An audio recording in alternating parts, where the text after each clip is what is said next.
गणतंत्र दिवस की पूर्व संध्या पर सरकार ने पद्म सम्मान की घोषणा की। इस बार कुल 106 लोगों को लिस्ट में शामिल किया गया है, जिनमें 6 हस्तियों को पद्म विभूषण मिला है, 9 लोगों को पद्म भूषण सम्मान दिया गया है और 91 लोगों को पद्मश्री से सम्मानित किया गया है। पद्म विभूषण से सम्मानित होने वालों में मुलायम सिंह यादव का नाम भी शामिल है, जिन्हें मरणोपरांत ये सम्मान दिया जा रहा है। ORS के व्यापक इस्तेमाल में बड़ी भूमिका निभाने वाले डॉक्टर दिलीप महालनबीस और तबला वादक जाकिर हुसैन को पद्म विभूषण मिला है। सुधा मूर्ति और कुमार मंगलम बिरला को पद्म भूषण सम्मान दिया गया है। आनंद कुमार और अभिनेत्री रवीना टंडन का नाम पद्मश्री की लिस्ट में शामिल है।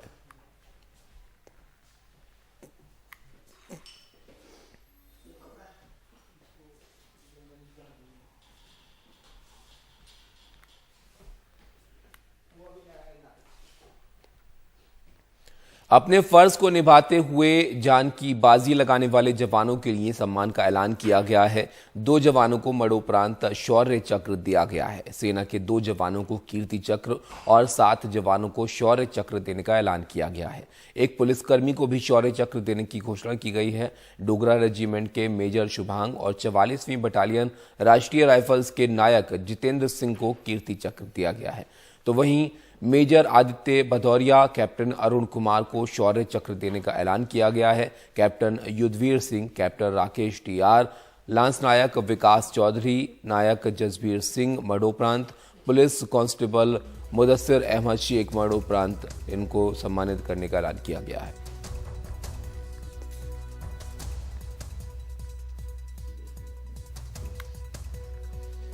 गणतंत्र दिवस की पूर्व संध्या पर राष्ट्रपति द्रौपदी मुर्मू ने देश को संबोधित किया। उन्होंने कहा कि कोरोना की वजह से भारत की अर्थव्यवस्था को काफी नुकसान पहुंचा, लेकिन सक्षम नेतृत्व की वजह से हम जल्द ही मंदी से बाहर आ गए। साथ ही उन्होंने कहा कि कोरोना के दौरान हाशिए पर रहने वाले लोगों का पूरा ध्यान रखा गया और अब भारत महामारी के प्रभाव से बाहर आ चुका है।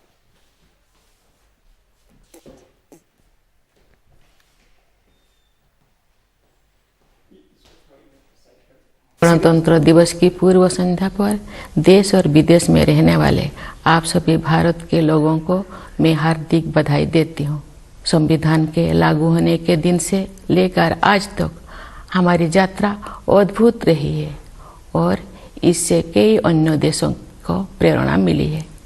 प्रत्येक नागरिक को भारत की गौरव गाथा पर गर्व का अनुभव होता है।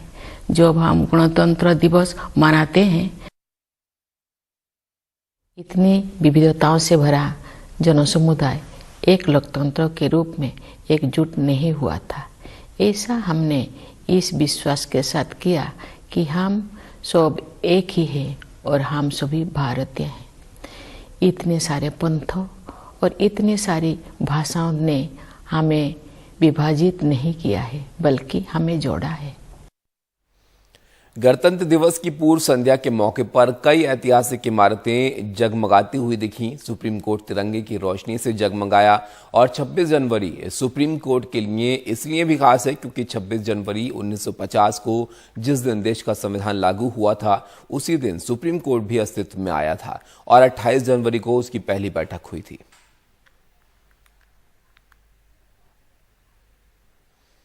गणतंत्र दिवस की पूर्व संध्या पर और भी इमारतें रोशनी से जगमग नजर आईं। दिल्ली में कुतुब मीनार, जम्मू में तवी नदी का ब्रिज, श्रीनगर में लाल चौक की क्लॉक टावर रोशनी से जगमग रहे। इसके अलावा मुंबई, चेन्नई, जोधपुर, मदुरई, भुवनेश्वर से भी कई खूबसूरत तस्वीरें आईं, जिनमें शहर गणतंत्र दिवस की पूर्व संध्या पर जगमगाते हुए दिखे।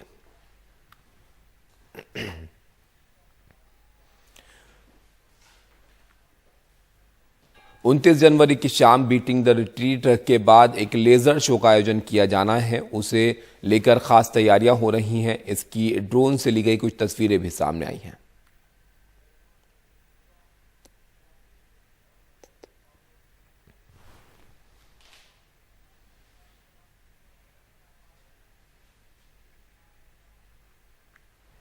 तो बीटिंग रिट्रीट के लिए भी खास इंतजाम किए गए हैं, जिसकी ड्रोन से ली गई तस्वीरें सामने आई हैं जो हम आपको दिखा रहे हैं। इस मौके पर एक लेज़र शो का आयोजन किया जाना है, उसे लेकर खास इंतजाम जो है वो किए गए हैं और कुछ इस तरह की तस्वीरों में ये जो तैयारियां हैं वो दिख रही हैं। देश के हर नागरिक से जुड़ने के लिए सुप्रीम कोर्ट ने ऐतिहासिक पहल की है। आज से सुप्रीम कोर्ट के फैसले हिंदी के साथ कई क्षेत्रीय भाषाओं में भी मिलेंगे। इंसाफ को लेकर देश भर के लोगों की आस न्यायपालिका पर टिकी रहती है। न्याय आपके द्वार के नारे के बाद अब सुप्रीम कोर्ट फैसले आपके द्वार की मुहिम लेकर निकला है। अब देश की आम भाषाओं में अदालती फैसलों का अनुवाद मिल सकेगा। सुप्रीम कोर्ट का जो फैसला है वो सराहनीय फैसला है। इससे पूरी आवाम को फायदा होगा। विभिन्न भाषाओं में इसका वो निर्णय होना चाहिए था। हर भारतीय को फायदा होगा क्योंकि हर भाषा का सम्मान होगा। इसमें मातृभाषा का सम्मान होना ये बहुत बढ़िया हो, बहुत अच्छा है, बहुत पहले होना चाहिए। ये हुआ, हम उसका धन्यवाद करते हैं। देश के मुख्य न्यायाधीश DY चंद्रचूड़ ने कुछ दिन पहले ऐलान किया और अब वो घड़ी आ गई है। And the next step of our mission is to provide translated copies of the judgments of the Supreme Court in every Indian language. A rural litigant who does not understand the tenor or language or the niceties of English, that technology must reach out to those who do not have access. गणतंत्र दिवस और अपने स्थापना दिवस को और यादगार बनाते हुए सुप्रीम कोर्ट 26 जनवरी को 1000 से ज्यादा फैसलों का 10 भाषाओं में अनुवाद जारी करेगा। इनमें हिंदी, ओडिया, गुजराती, तमिल, असमी, खासी, गारो, पंजाबी, नेपाली और बांग्ला में भी किया जा रहा है। बाद में इसका दायरा और भाषाओं तक बढ़ाया जाएगा। अनुवाद के लिए आधुनिक सॉफ्टवेयर का इस्तेमाल किया गया है, लेकिन फैसलों का अनुवाद सही हो इसके लिए न्यायिक अफसरों की मदद ली जा रही है। सुप्रीम कोर्ट के जज जस्टिस अभय S. ओक इसकी निगरानी करेंगे।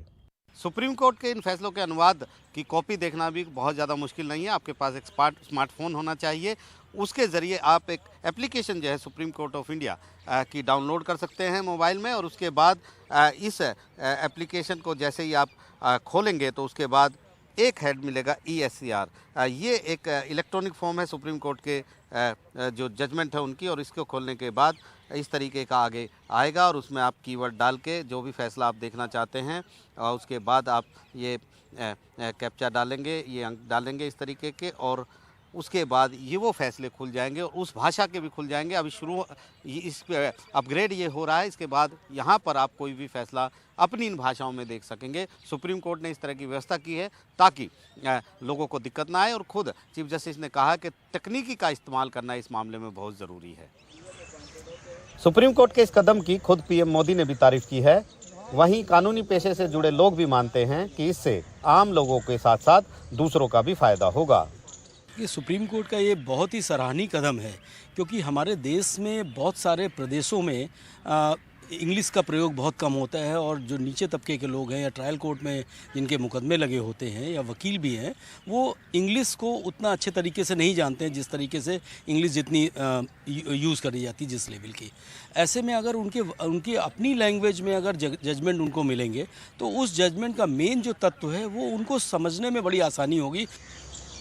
नई दिल्ली से आशीष भार्गव की रिपोर्ट, NDTV इंडिया।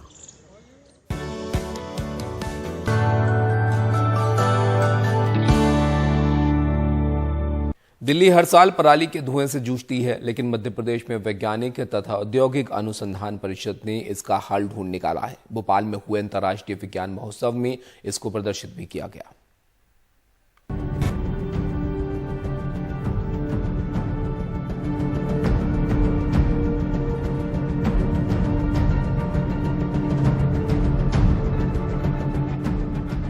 देश के खेतों में लगभग 150 मिलियन टन एग्रो वेस्ट हर साल निकलता है, जिसमें पराली का हिस्सा लगभग 55 मिलियन है।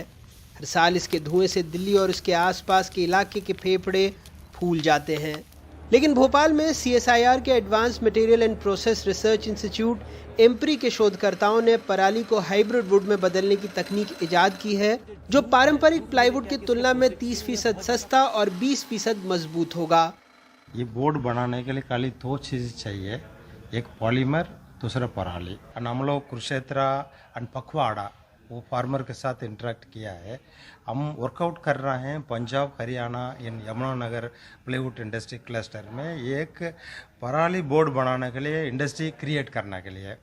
ये बोर्ड आप देख रहे हैं, ये बोर्ड अलग अलग थिकनेस में बन सकता है। 2010 में CSIR के वैज्ञानिक सिंगरौली और आसपास के इलाके में थर्मल पावर प्लांट से आने वाले फ्लाई ऐश के प्रदूषण को रोकने के लिए काम कर रहे थे, उसी दौरान इस तकनीक का इजाद हुआ। अब इसका इस्तेमाल पराली पर हो रहा है। यहाँ कि हम कंपोजिट्स पे काम करते हैं, हमने इस पराली को कंपोजिट बनाया। इसका कंपोजिट इस तरह से बनाया कि ये पैनल्स और प्लाईवुड वगैरह का रिप्लेसमेंट है, और जो प्रोसेस है हमारा बनाने का वो काफ़ी रूम टेम्परेचर के आसपास ही है, तो कोई हमें हाई एनर्जी यूज़ नहीं करनी पड़ती। तो इस तरह से हर तरह से वेस्ट टू वेल्थ है, इन्वायरमेंट फ्रेंडली है, एम्प्लॉयमेंट जनरेशन है, और आपका जो रॉ मटेरियल है, जो एक समस्या बना हुआ है, वो एक इंग्रेडिएंट हो जाएगा, इम्पॉर्टेंट मटेरियल हो जाएगा कंपोजिट बनाने के लिए। भोपाल में आयोजित 8वें अंतर्राष्ट्रीय विज्ञान महोत्सव में तकनीक लैब से बाहर आई है। उम्मीद है अगले 2 साल में ये हमारे आपके इस्तेमाल के लिए बाजार में होगी। हरियाणा सरकार वेस्ट टू वेल्थ तकनीक का MSME सेक्टर के जरिए प्रयोग करने के बारे में सोच रही है। वहीं CSIR एम्प्री भोपाल ने इस तकनीक के लिए रायपुर के कंपनी के साथ भी करार किया है, ताकि बड़े पैमाने पर पराली से लकड़ी बनाई जा सके और प्रदूषण की समस्या को कम किया जा सके। भोपाल में अपने कैमरा सहयोगी रिजवान खान के साथ अनुराग द्वारी, NDTV इंडिया।